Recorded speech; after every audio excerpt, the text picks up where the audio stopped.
E diz assim a palavra do Senhor: Mas a serpente, mais sagaz que todos os animais selváticos que o Senhor Deus tinha feito, disse à mulher: É assim que Deus disse, não comereis de toda a árvore do jardim? Respondeu-lhe a mulher: Do fruto das árvores do jardim podemos comer. Mas do fruto da árvore que está no meio do jardim, disse Deus: Dele não comereis, nem tocareis nele, para que não morrais. E então a serpente disse à mulher: É certo que não morrereis, porque Deus sabe que no dia em que dele comerdes, se vos abrirão os olhos, e como Deus, sereis conhecedores do bem e do mal. Uns aos outros, não precisamos de muito contacto, mas vamos dar a volta ao nosso lado, saudar assim, não há problema, desinfetem as mãos, se podem até cometer a ousadia de atravessar o Mar Vermelho aqui no meio, o Mar Azul, podem saudar pessoas no outro lado.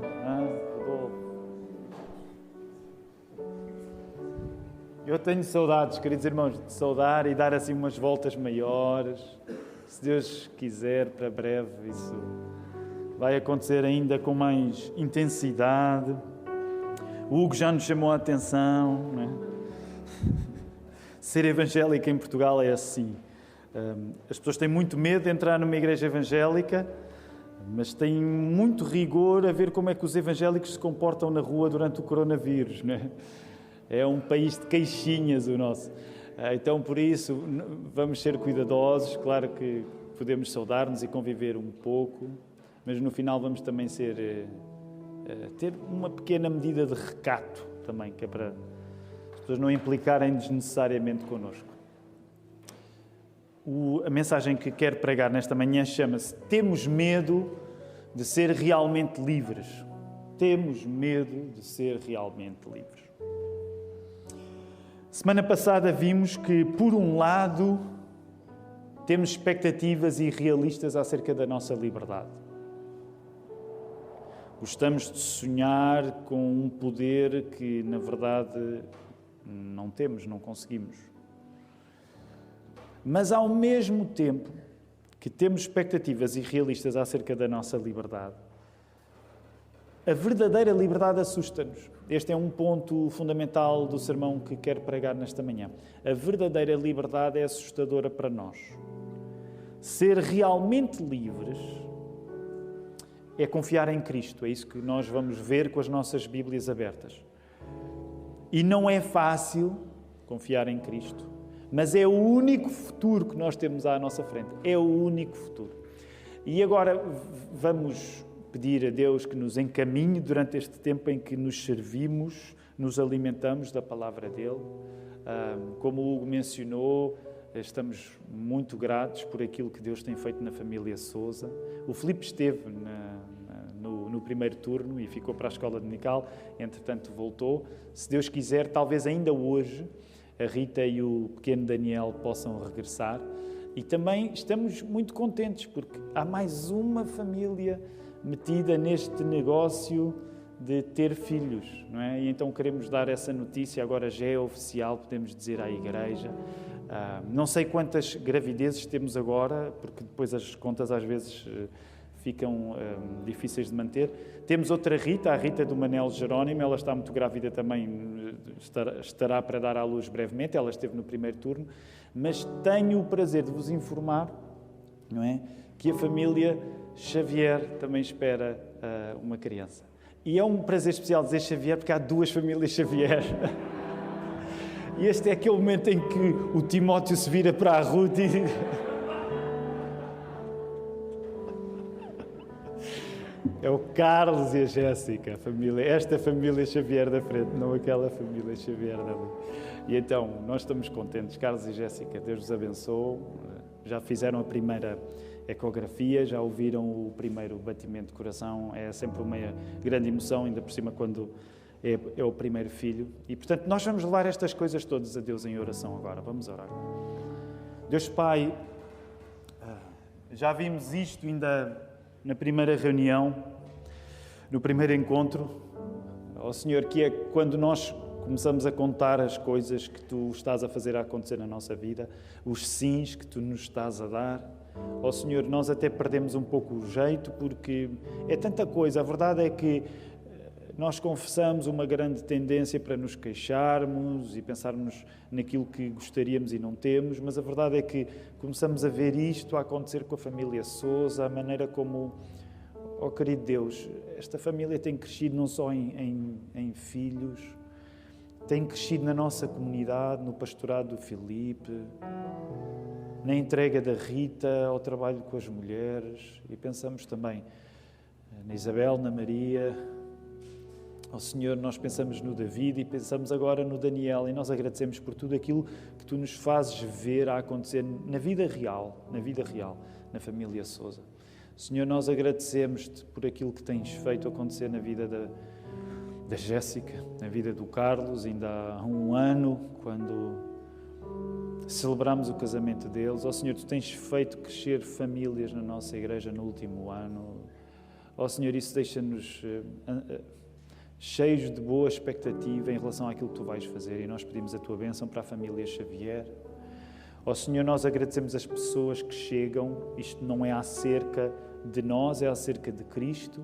Lembra-nos por isso que fazemos parte de uma multidão que vai muito além de nós.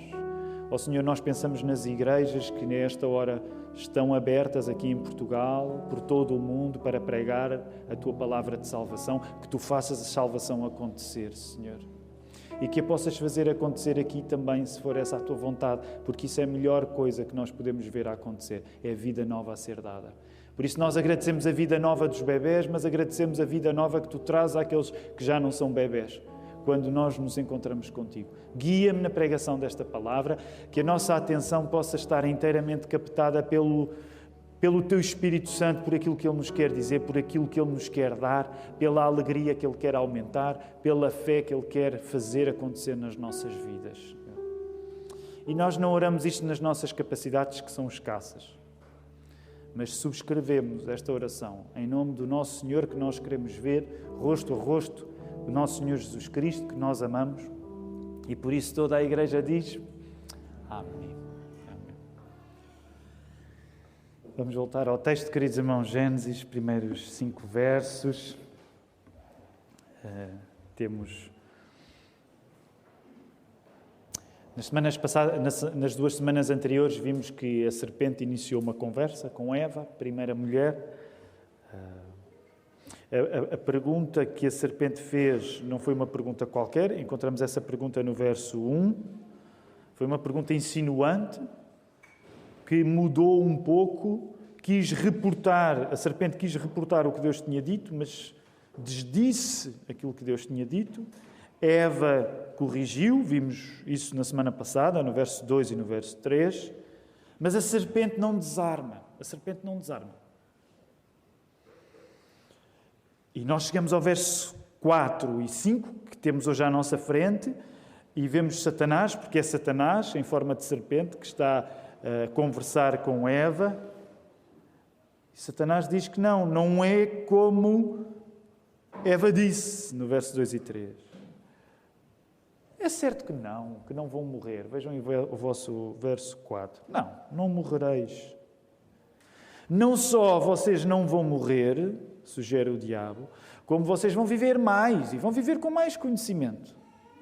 E aqui nós encontramos um ponto de partida para este sermão, nesta manhã, que é tu, da mesma maneira que Eva e Adão foram tentados no início de todas as coisas, tu és tentado hoje, 19 de setembro de 2021, tu és tentado julgando que fora da palavra de Deus há vida e que essa vida até é maior porque supostamente dá liberdade para mais. Não, vocês não vão morrer. Não, vocês podem comer, vocês não vão morrer.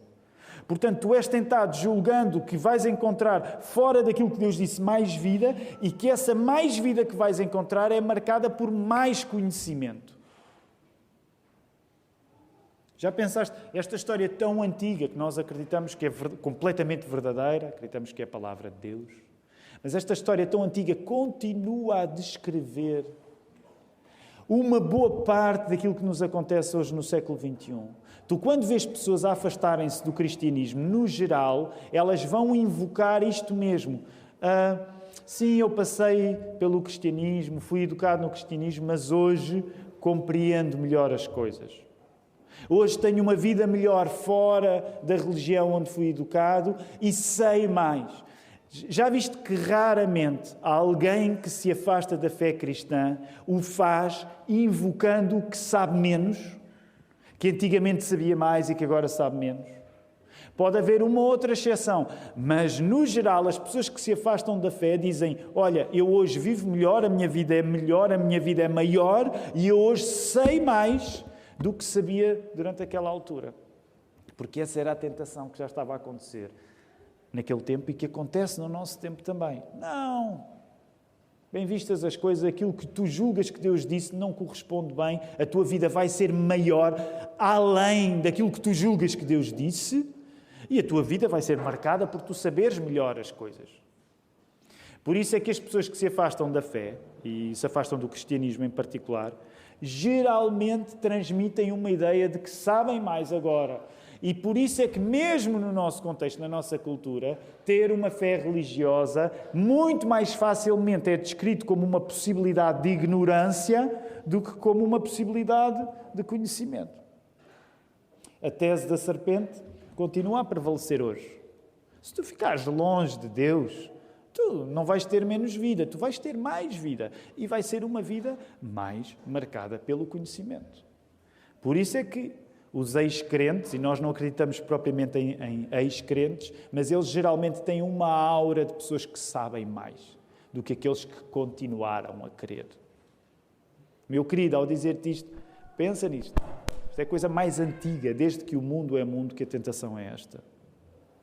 Mais ainda, nós somos tentados a desejar a qualidade de Deus. Não somos só tentados a achar que longe de Deus temos mais vida e que essa vida é marcada por mais conhecimento, mas somos tentados a desejar a própria qualidade de Deus. Repara aí um detalhe no verso 5 que eu quero sublinhar. Volta aí ao verso 5. Deus sabe que no dia em que dele comerdes, portanto do fruto da árvore do conhecimento do bem e do mal, se vos abrirão os olhos, é por isso que esta série de mensagens se chama Olhos Abertos, não é? Porque é esse o produto que a serpente quis vender. Deus sabe que no dia em que dele comerdes, se vos abrirão os olhos e agora sublinha mentalmente o que aí está. Se fores daqueles que sublinha a Bíblia, eventualmente sublinha a Bíblia. E como Deus, sereis conhecedores do bem e do mal. O que está em causa é a serpente sugerir a ideia de que qualidade humana, para ser qualidade, tem de ser como uma qualidade divina. Se quisermos ir mais longe e regressarmos, por exemplo, ao assunto da semana passada, que era a liberdade, o que está em causa, a serpente é a inventora da tese que a liberdade humana, para ser liberdade, tem de ser igual à liberdade divina. Como quem diz, se tu não viveres como Deus, não tens grande vida. Para a vida ser boa, tem de ser como Deus, tem de ser à medida de Deus. Nesse sentido, nós podemos dizer que somos criaturas com o complexo do Criador. Nós somos criaturas com o complexo do Criador. Nós somos constantemente tentados em poder viver uma vida que não seja de criatura, mas que seja uma vida de Criador. Uma das conclusões que tiramos daqui é que a serpente é a suprema invejosa. Lembram-se, há 2 semanas, quando estávamos a entrar no texto, uma das coisas que quis partilhar convosco foi dizer-vos que, de facto, temos de assumir uma certa frustração intelectual na medida em que, se tu quiseres que a Bíblia te explique a raiz do mal, tu nunca tens uma explicação. Atenção, eu não estou a dizer que a Bíblia não diz nada sobre o assunto, mas é verdade que podemos generalizar e dizer que a maior preocupação da Bíblia não é explicar o mal, mas é resolver o mal. Tanto que os textos que falam mais acerca do início do mal, e agora não estamos a falar do Gênesis 13, que é o início do mal em nós, Adão e Eva. Mas o início do mal. Porque é que Deus criou um mundo onde o mal pode existir? Os textos que mais falam sobre isso é Isaías 14, 12 a 14 e Ezequiel 28, 13 a 17. Quando nos explicam, são textos que não são muito simples, mas nos explicam que o aparecimento do mal começou com uma rebelião de Satanás, que era um anjo, e de outros anjos. Portanto, significa que a Bíblia, de facto, não tem a preocupação de te responder de uma maneira, vamos dizer assim, completamente racional acerca do aparecimento do mal. A Bíblia quer resolver o problema, mas a Bíblia, de facto, não tem essa explicação. E quando nós vamos para estes textos, por exemplo, em Isaías, não precisamos de ir lá, tu depois em casa podes ver, Isaías 14, Ezequiel 28, uma das coisas que nós vemos é que no processo de Satanás cair, a inveja faz parte dessa cena. A inveja faz parte dessa cena. A serpente não sabe viver sem querer ter o mesmo que Deus tem. Por isso mesmo, sabem, uma das coisas que repetidamente dizemos uns aos outros, lembrem-se, o único Criador é Deus. Satanás não cria nada. Ainda esta semana conversava... Tinha uma conversa num contexto de uma entrevista através da internet, mas falava um dos riscos. Nós cristãos, às vezes, damos por nós a cair numa ideia que pode ser muito bem intencionada, mas é bastante herética, que é a ideia de que o mundo é uma luta eterna entre o bem e o mal. E não é. O mundo não é uma luta eterna entre o bem e o mal, porque eterno só Deus é. O mal não é eterno, o mal apareceu. Não é fácil compreender estas coisas. Eu hoje não vou muito fundo na filosofia, mas a luta não é, a vida não é uma luta eterna entre o bem e o mal. E havia uma corrente filosófica e religiosa que acreditava nisto, que era o chamado manicaísmo, de Mani. Ainda hoje, quando uma pessoa se mostra assim um pouco estreita, nós dizemos, estás a ser manicaísta. As pessoas não têm ideia que isso era, de facto, uma expressão religiosa, mas era uma coisa que logo no início da história do cristianismo se metia lá. E que às vezes tentam os cristãos a acharem, por exemplo, claro que nenhum cristão dirá isto, mas muitas vezes nós esquecemos e passamos a atribuir ao diabo coisas que ele tem inveja, ele gostava de fazer, mas nunca fez. O diabo não cria ninguém, o diabo não cria pessoas. Todas as pessoas que existem são criação de Deus. Mesmo quando as pessoas não acreditam em Deus, e muitas vezes a Bíblia usa expressões duras como filhos do diabo, mas não é no sentido do diabo as ter criado, porque o diabo não sabe criar nada. O diabo é o maior invejoso. Ele quer simular que consegue ser como Deus. E ele engana-nos nisso, mas o diabo não cria coisa nenhuma. A força do diabo é a inveja. O diabo macaqueia Deus. Simula que é Deus. Pega nas coisas de Deus e tenta apodrecer isso.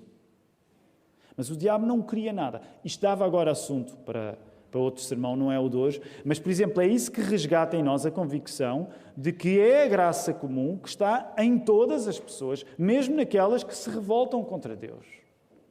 E, nesse sentido, não há criaturas do diabo. É verdade que às vezes há criaturas que nós temos vontade de chamar criatura do diabo e comportam-se como tal, mas todos nós fomos feitos à imagem e semelhança de Deus, porque o diabo não cria coisa nenhuma. A especialidade do diabo não é a criação, é a inveja. Ora, a partir do momento em que Eva ouve Satanás, a inveja de Satanás passa a ser a inveja de Eva também.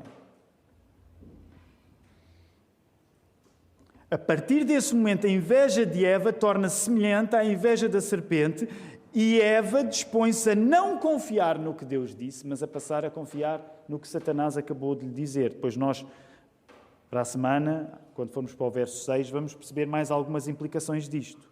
O nosso problema moderno, voltando à questão da liberdade, por exemplo, o nosso problema moderno com a liberdade é a continuação previsível do problema antigo de Eva com a liberdade.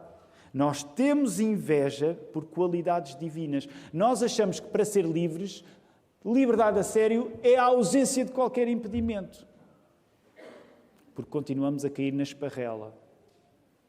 Na ideia de que para nós termos alguma qualidade, a qualidade tem de ser como Deus. E não compreendemos que a liberdade que Deus nos dá é a liberdade a sério, mesmo que tenha limites. Porque nós, como criaturas, não somos aquilo que o Criador é. A partir do momento que Eva acredita que comendo ela pode ter o mesmo conhecimento de Deus, ela já caiu. A partir do momento em que nós acreditamos que podemos ser igual a Deus, podemos ser iguais a Deus, nós já caímos também. E daí que chega, isto é uma coisa importante hoje nesta mensagem, chega aqui uma dicotomia, uma oposição muito importante e que eu gostava de te dizer. É uma grande simplificação, mas eu acho que ela é importante para a vida de cada um. A fé faz-nos acreditar naquilo que Deus diz. A inveja vai-te fazer acreditar em qualquer coisa. Se tu já tiveres o desejo por essa coisa, tu vais acreditar em qualquer coisa para chegar lá. Pensem na vossa vida. E eu sei que há personalidades diferentes, há temperamentos diferentes, há pessoas de certa maneira mais proativas e outras mais passivas. Todos nós temos os nossos momentos mais proatividade e mais passividade. Portanto, todos nós conhecemos também a capacidade de ser coisas opostas. Mas pensa nos momentos na tua vida em que tu foste captado por algum desejo. A probabilidade é que quando tu foste captado por algum desejo, que eventualmente fosse a inveja de tu teres alguma coisa que outra pessoa tem ou de tu seres alguma coisa que outra pessoa é, a partir desse momento tu tens um combustível, tu acreditas em qualquer coisa desde que consigas ser ou ter aquilo que passaste a invejar. Por isso mesmo, nós somos criaturas movidas a desejo. Se o nosso coração for captado pelo desejo de ter alguma coisa, ser alguma coisa, nós não paramos enquanto não chegamos lá. E já pensaste no contributo da inveja para isso? Porque é que ele pode? Vemos alguma coisa em alguém que tem, alguém tem alguma coisa, o que é que ele pode? Porque é que eu não posso? Nós não precisamos dizer estas palavras em voz alta, porque a maior parte das vezes nós não pensamos em voz alta. Não vamos na rua a pensar em voz alta. Mas quando o nosso coração é captado e se a inveja faz parte aí, nós ganhamos, nós dispomos a acreditar em qualquer coisa, desde que no final nós consigamos pôr mão naquilo que desejamos ter ou naquilo que desejamos ser. E ao dizer-te isto, digo, porque somos uma sociedade anónima de recuperação de invejosos. Muitos de nós lutamos contra o pecado de inveja. A ironia é que quando tu olhas para a Bíblia, querer ser mais livre do que deves é perderes a oportunidade de seres livre como Deus quer. Daí querer sugerir que neste processo estonteante de nós invejarmos uma liberdade fantasiosa, fora das nossas possibilidades enquanto criaturas, talvez aquilo que mais te assuste, seja tu seres livre como Deus quer que tu sejas livre. Então eu sei que pode parecer contraditório, porque ainda a semana passada parece que nós estivemos a dizer que tens expectativas exageradas em relação à liberdade. E agora pode parecer contraditório estar a dizer que tu tens medo de ser livre, mas as duas coisas fazem parte daquilo que a Bíblia te está a dizer. Por um lado, de facto, nós temos expectativas fantasiosas em relação à liberdade e, por outro lado, nós temos medo da liberdade como ela é apresentada na Bíblia.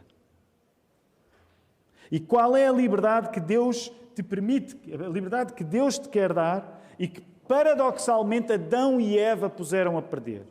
E não quero estender muito neste à parte. Adão e Eva puseram a perder, a culpa não é deles. A culpa é deles, mas é culpa tua ao mesmo tempo. Nós acreditamos, usando uma linguagem mais teológica, é um princípio federativo, no sentido de federação, que é a representação. Nós acreditamos que estávamos lá com Adão e Eva. Não tem nada a ver com transmigração de almas, era só Adão, era só Eva que estava lá, mas eles foram o primeiro homem e a primeira mulher. Se fosses tu o primeiro Adão, ou se fosses tu a primeira Eva, tu terias feito a mesma coisa. E essa liberdade que Deus lhes deu, eles deitaram a perder quando passaram a confiar na serpente.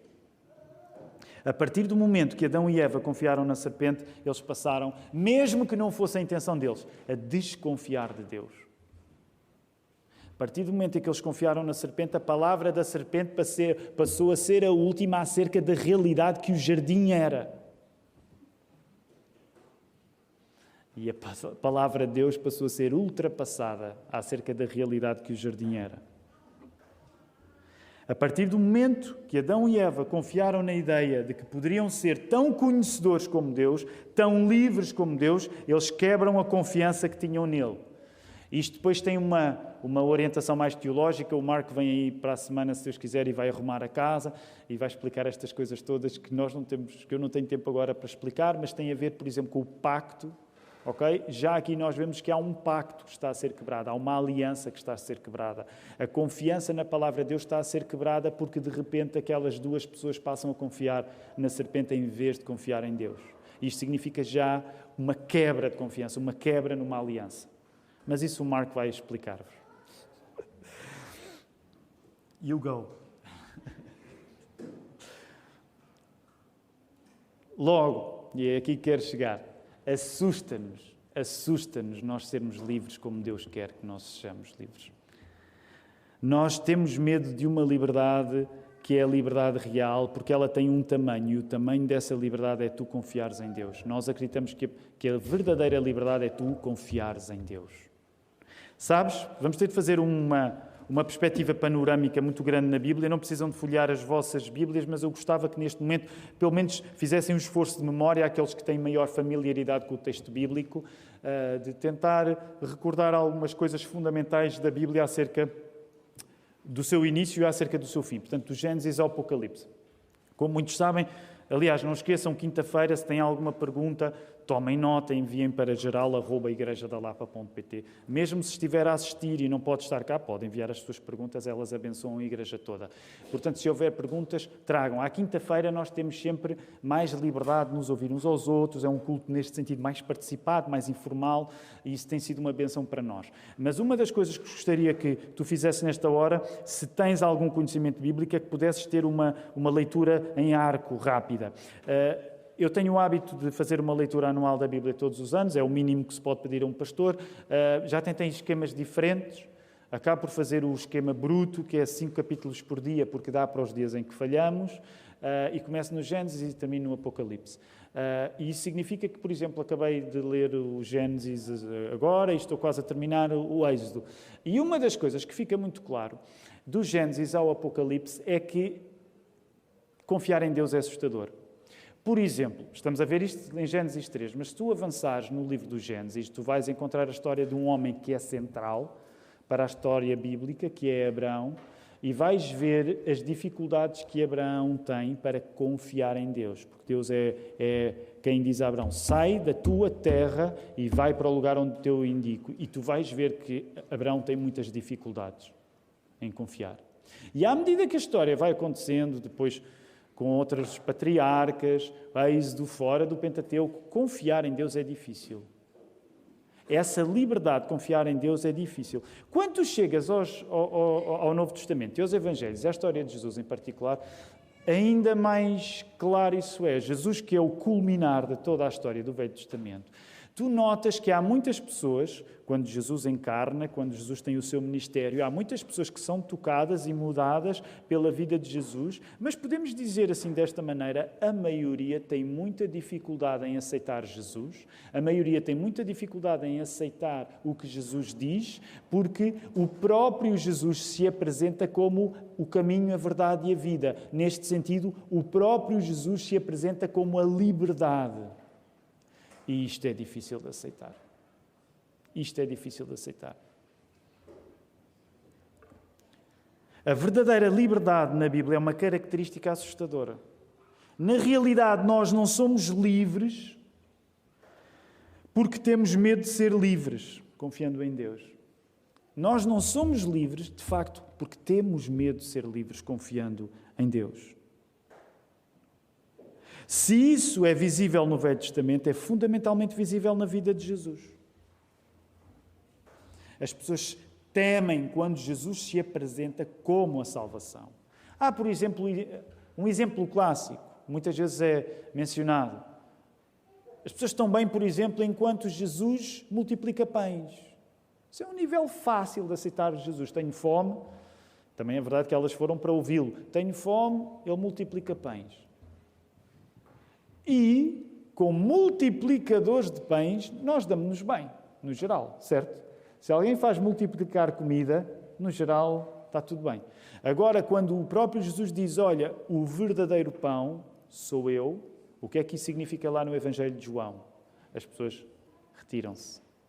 E no Evangelho de João, em particular, é o Evangelho que até, vamos dizer assim, que de uma maneira mais profunda explica que as pessoas encontram Jesus não tanto porque elas escolhem Jesus, mas porque foi Jesus que escolheu vir até elas. Não foram vocês que me escolheram, pelo contrário, eu vos escolhi a vós outros, para que ides, deis fruto e para que o vosso fruto glorifique a Deus.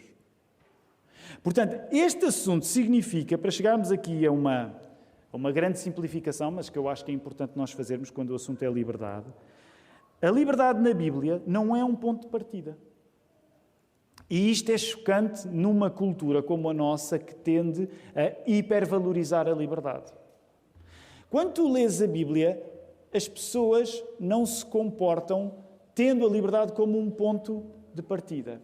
Na Bíblia, a liberdade é o ponto de chegada quando Deus, através de Cristo, veio até ti. Lembram-se, por isso é que na semana passada, ainda quando falávamos na questão da liberdade e quando cantávamos o cântico, nós dizíamos, na Bíblia a liberdade é aquilo que começa quando tu encontraste Jesus. Eu antes não via e agora vejo. Eu antes estava preso e agora estou livre. Portanto, a liberdade na Bíblia não é uma condição da pessoa quando ela nasce. E ao dizer isto não significa que nós cristãos desvalorizamos a importância política de ser livres. Não é casual que tenha sido nas culturas mais influenciadas pelo cristianismo aquelas que mais desenvolvem até uma certa obsessão pela liberdade. Nós valorizamos a ideia de sermos livres como cidadãos. Mas quando tu lês a Bíblia, tu percebes que, de facto, a liberdade não é um ponto de partida. A liberdade é aquilo que começa quando Deus chegou até ti. Tu, quando nasces, não és uma tábua rasa em que tudo é possível. Quando nasces, já estás a viver a tragédia que Adão e Eva viveram. Porque tu já nasces pecador. A verdadeira liberdade é aquilo que acontece quando Jesus chega até ti. Isto soa bem, mas muitas vezes é assustador. A verdadeira liberdade que nos é possível não é total. Não é fantasiosa. Ela é abençoadamente limitada, temperada pelo facto de que tu és um homem ou tu és uma mulher. E tu não és Deus, tu não és o Criador. Tu não és omnipotente. Sabem, é das coisas mais difíceis na vida, falo pela minha própria experiência, é das coisas mais difíceis na vida nós reconhecermos que não somos omnipotentes. É das coisas mais difíceis nós chegarmos àquele momento em que dizemos, eu não consigo. Eu tenho-me comportado a querer conseguir, mas eu não consigo. Eu baixo as mãos. Deixa-me dizer a ironia, e é uma ironia boa, é que quanto mais tu confiares em Deus, mais tu te vais descobrir capazes de fazer coisas que sempre te assustaram. É verdade, vocês podem dizer, Tiago, mas eu conheço muitas pessoas que não acreditam em Deus e que fazem coisas incríveis. Verdade, verdade. Mas também deixa-me dizer, esta é a minha convicção, elas só fazem essas coisas incríveis porque a graça de Deus, a graça de um Deus em quem elas não creem, está com elas. Mas deixa-me dizer-te, aquilo que nos afasta de fazermos as coisas incríveis que nós temos medo, é porque nós temos, ou melhor, aquilo que nos afasta das coisas incríveis que nós gostaríamos de fazer é o medo de Deus nos dar a liberdade através do seu poder para as conseguirmos. E vou dar um exemplo bem simples. E que é aplicável a crentes e a descrentes. Se tu não és um cristão, pondera esta possibilidade, que é, tu podes, mesmo não querendo, fazer uma oração que é, Senhor, tratares Deus como quiseres, Deus, se tu existes, mostra-me.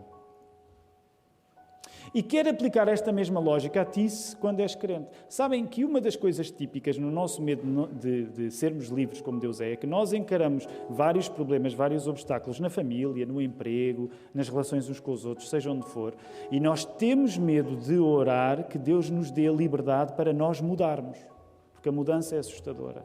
Como a liberdade, a mudança é assustadora. Quantas vezes tu já não tiveste, por exemplo, problemas no teu casamento, mas tu não tiveste a coragem de fazer uma oração que desse a Deus a possibilidade de te mudar? Há tantas orações, sabem, a maior parte das orações na nossa vida, A maior parte das orações mais necessitadas pela nossa vida são aquelas que nós não fazemos. Nós fazemos uma pequena percentagem das orações que devíamos, porque nós temos medo que Deus tome conta. Quem é que eu vou ser se de repente Deus me mudar? Deus, eu tenho um problema no casamento, se eu me colocar à mercê de tu me mudares, que Tiago é que vai sair daí? Deus, eu tenho um problema com uma pessoa, se eu me colocar à mercê de tu também me corrigires neste problema, o que é que vai ser de mim? Então nós temos medo de uma liberdade que é a confiança em Deus. Por isso é que termino falando, como sempre, em Jesus.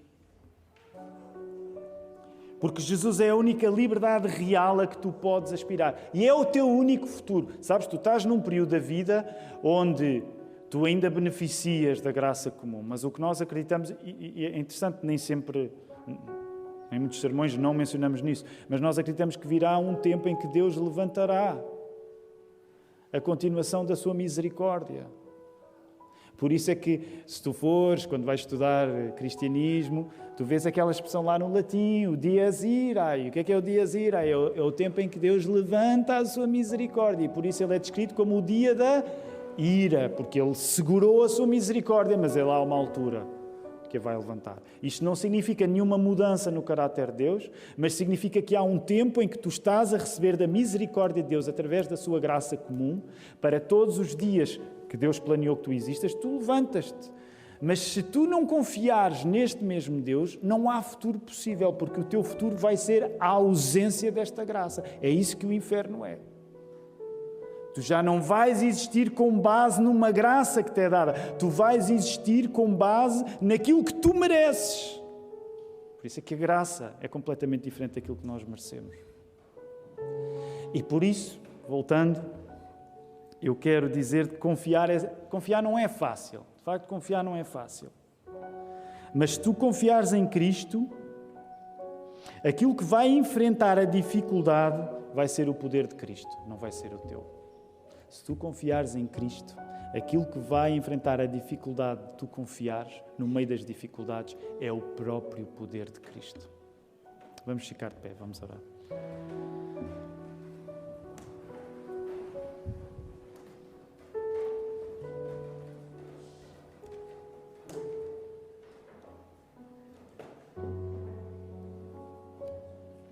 Querido Deus, obrigado por estarmos juntos em igreja.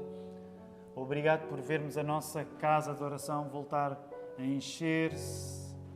Obrigado, Senhor, por aquilo que estás a fazer em Lisboa. Obrigado por aquilo que estás a fazer na margem sul, com a nossa missão lá também, com os nossos queridos irmãos lá. Obrigado por aquilo que estás a fazer na vida de tantas outras igrejas, batistas e não só. Senhor, obrigado por aquilo que estás a fazer no mundo. Obrigado porque tu estás a refazer, estás a reabilitar o mundo de acordo com a tua vontade. Senhor, nós não conseguimos compreender muito bem isto. Tu quiseste dar-nos a possibilidade de fazer o mal, mas tu estás a resolver o nosso problema. Porque Jesus Cristo, ao vir, ao morrer e ao ressuscitar, já fez tudo o que era preciso para tudo ficar resolvido. E nós vivemos hoje numa era em que tudo está a ser encaminhado para essa consumação final, em que tu virás. Ó Senhor, e nós queremos pedir que tu nos ajudes a ser testemunhas deste tempo de agora, que é um tempo de misericórdia, mas ajuda-nos também a ser testemunhas de um tempo vindouro, onde nós teremos de responder diante de Ti com a vida que nós vivemos, Senhor. Ó Senhor, e que o Teu amor expresso em Jesus possa abrir a dureza dos nossos corações. Nós temos medo de confiar em Ti, temos medo do poder que nos criou. Nós esquecemos que sem Ti nós não estávamos aqui. No entanto, julgamos que quando Tu vais agir, nós vamos morrer. E é o contrário, Senhor. Dá-nos fé, aumenta a nossa confiança.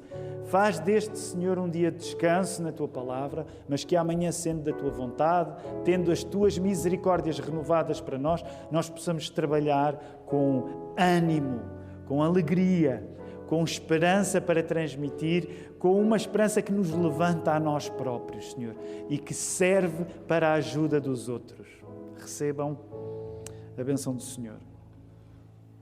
Que a graça do Senhor Jesus Cristo, o amor de Deus Pai e a comunhão do Espírito Santo sejam com todos vós neste dia, agora e para todo o sempre. Amém, queridos irmãos. Nós podemos ficar sentados.